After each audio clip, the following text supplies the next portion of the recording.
Ooh, okay. So, can I get season 5 tomorrow, please? Like, Hulu, what are you doing? Like, ugh. So, this is gonna, if you've watched my other videos, this is gonna be spoilers. I'm not gonna censor myself. I'm just gonna talk how I'm gonna talk. And it is what it is on that front. It's gonna be episodes 7, 8, 9, and 10, which 10 is the finale. As I mentioned in the last video, I didn't know if I was gonna do like 7, 8, and 9 and then do the finale. Didn't work out that way. I wasn't sure. So I'm just gonna do them together. And I apologize. It's gonna probably be like my other ones where I may talk a little bit about the episodes in different orders just as they come to me in my head. Like, this is unscripted. This is just my thoughts. And I am just going to word vomit on you on how I feel. So if you've seen this show or if you haven't seen it and you don't care about being spoiled, keep going. And if you agree or disagree with anything I say, we can talk about it in the comment section below. I thought it was interesting that June came to Canada. It made me think that maybe this is the end of June's story, which I guess it's not, because how much more can we do if she's in Canada? And, Janine is still in Gilead, so I guess we could go back and discuss her more, which I wish we saw more of Janine, but I'm glad we got the answer of what happened to her. And I like this. I like the fact that we're seeing her, like Janine, break out of this child mind state that she has developed for a coping mechanism or survival, something of that. She talks to, I can't think of her name, that little girl from the beginning of the season who was a wife and who was abused. She becomes a handmaid too, and she is rebellious, and Janine's like, sometimes it's just better to keep our head low and do what we need to do. I don't know the correct answer on that, but it's interesting that even seeing like Janine ask Aunt Lydia, please do not send me back to be a handmaid. She is over this. She almost got out, and, Aunt Lydia sit there and tries to be like, June left you and yada, yada, yada, yada. And Janine's like, I know what this is. You're going to torture me. You're going to make my life hell, and I don't want to hear it.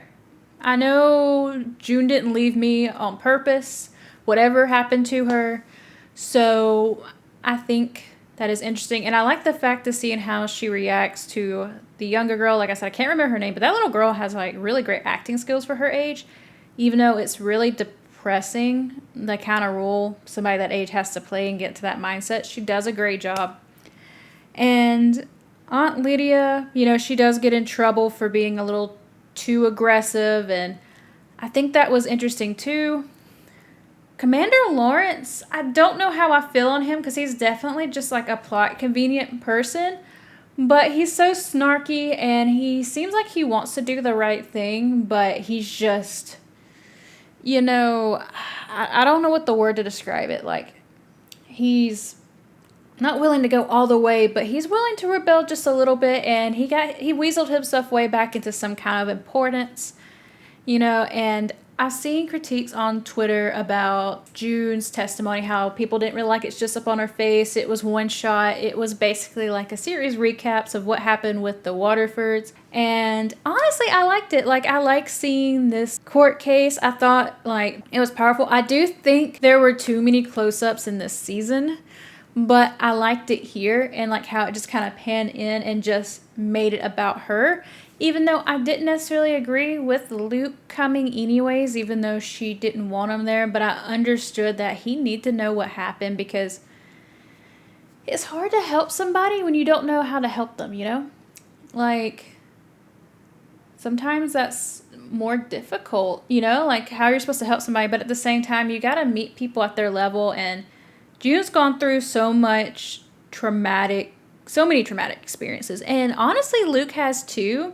Luke lost his wife and his daughter, didn't know what's going on, but June definitely has gone through a bit more. And okay, so we're going to talk about the scene between June and Luke. Marital rape exists. Like, that is a real thing, and that was what that scene was. If it wasn't supposed to be that, the director and the writers disconnected and turned it into that. I hated seeing it, but I thought it was realistic, especially after she just came off her power trip with Serena and was just like screaming at Serena. Luke was willing to work through it, which he shouldn't have had to deal with that, but it was realistic. And I just want to know, I mean, I know June is in like those support groups, but why wasn't she like in like more like one-on-one therapy? Maybe she is off screen, but I highly doubt it. And I feel like 7 years of just being tortured, raped, like treated like cattle, watching friends die, like having like this codependent, traumatic romance with somebody who's technically an authority to you. And I'm talking about Nick. Like I'm really confused on how I feel about that, because I think Nick means well. He definitely didn't like do with like Fred did and all that stuff, but the power dynamics are still off. And not just because men are treated so much better, but just because he was an eye. But, you know, it is what it is. They both codependent on each other, and I do believe they truly care about each other. She needs true therapy. Her first daughter is gone, and she feels so much guilt about getting into Canada without Hannah, and I understand that. I never believed Hannah was going to make it to Canada. I don't really want to explain why unless you just know about this universe. And plus, like, if Hannah's in Canada, what catalysts do we have to keep the show going or the series going? Because they're wanting to do more seasons. As I mentioned, I hope they go through the route of turning the Handmaid's Tale into the Testaments, because they were talking about like 10 seasons, and I hope there's not 10 seasons straight of just the Handmaid's Tale and then the Testaments become its own show. Like, that, you know, I don't know how much of the story we can push unless we're just doing like whole country reform, and then it's like, but you know, the Testament. So if it has 1 or 2 more seasons of Handmaid's Tale and then it just like, boop, new title, you know, kind of like how, you know, I don't want to use Degrassi as an example, but the Degrassi, The Next Generation, and then they just dropped The Next Generation. You know, it's like the same show and it kept going, but they just kind of changed the title and the flow a bit. That's a very weak example, but it's the only example. I don't watch that much TV, you know, especially not like that our series are this long that I would actually change their title. But I hope it goes that route, and I hope there's a time skip. I know there's going to be another season with June, because if they end it like this and there's not, that would be BS, like, to put it lightly. And I was so I was so mad when I thought Fred was going to get away with everything, and that just seems so realistic, because the government's the government. No matter what country you're in, the government sucks, you know? You can't fully trust any of them. You can't. I'm sorry. You just can't. And this might be realistic because he was so deep into it. He helped build the foundation, and, you know, I didn't necessarily think that they were going to, like, give him absolute freedom, but I thought maybe he would exchange, like, maybe, like, kind of like how he is now. Instead of going to a normal prison, he just kind of has, like, a glorified, like, room where he has, like, a hotel and stuff, but he can't go out and do what he wants, because if he stays in Canada, his life's going to be in danger. Yeah, he has supporters. Yeah, he has people who are cool with what he did. But then you're going to have a lot of people, especially people who were family members of the people who were taken, or their kids are missing, or survivors. His life's going to be in danger. Serena's life's going to be in danger. If they know about the baby's life's going to be in danger. And I'm sure they do, because television. And it made me so mad that there was these people in Canada that was like, woohoo, Waterfords. And I'm just like, no. But, you know, there would be people who support them. People had to support them. And I thought it was interesting that Serena wanted to write a book again, which I don't think her intention going through all this was to get as many rights taken away as were taken away. And the only reason she is sticking with Fred is because she just wants to survive. That's all that is.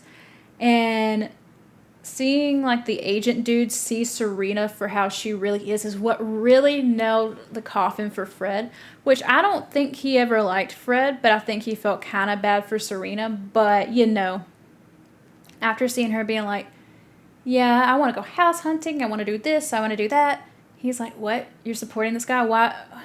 I thought you had a change of heart, you know? Like, maybe, like, you had a delusion of, you know, 40s and 50s housewife, and now you went all the way back to like, you know, the 900s, not even like the 1500s, like 900s maybe, and you know, like, because they get their finger cut off if they read. So, but no, she's only doing it for survival. I don't think she truly wants Fred back, and I don't think she really wants to go back to Gilead. I think they're just trying to keep a good front, because honestly, they can fake this facade when they're in a relatively free country, that they're, you know what I mean? Like, she's like, yeah, we need a whole family values, but Fred really screwed over the Gilead. You know, that's treason. So, like, giving up all that information to Canada, like, if Fred and Serena ever go back, she's going to either go to the colonies or be a handmaid, or maybe they both end up on the wall. But those people coming up and like, yeah, we'll adopt your kid, you know, of course you'll get it back when you come back. They know for a fact that they're probably going to be put on the wall or something worse. I'm not really sure what happens to commanders' wives when the commander dies. Like, I know there was that bombing in an earlier season. I'm pretty sure those commanders' wives would probably be left alone, because the commanders that died would be seen as martyrs. So they want to honor them. So they probably would leave those wives alone and have something like, not like welfare, but like government aid of some sort. But if your husband did something wrong, I'm pretty sure the wife's going to get punished too, because, you know, the wife can't work, the wife can't do anything. So, and since Serena can get pregnant, apparently, she'd probably be turned into a handmaid. But there's a chance she could have just be killed off too. So I don't actually know. But I do want to kind of see what happens to wives and and stuff like that. But I didn't think Serena would ever be going back to Gilead, because with how they just treat women in general, I feel like that would look so bad towards Canada, and they just don't want that. I think it's interesting that they did this trade thing for Fred's life and these captured prisoners. I guess they were part of the resistance. I'm surprised June didn't fight harder to get Hannah, but maybe it just wasn't possible because this was all done off screen. So maybe it just wasn't possible, and I'm sure she argued. And it's always Commander Lawrence who does everything. I'm curious how they're going to explain why Fred didn't show up and these people escaped. I don't know if these, like, people, like, if it's actually in the books of what happened. I don't know if they're going to lie about what happened to Fred.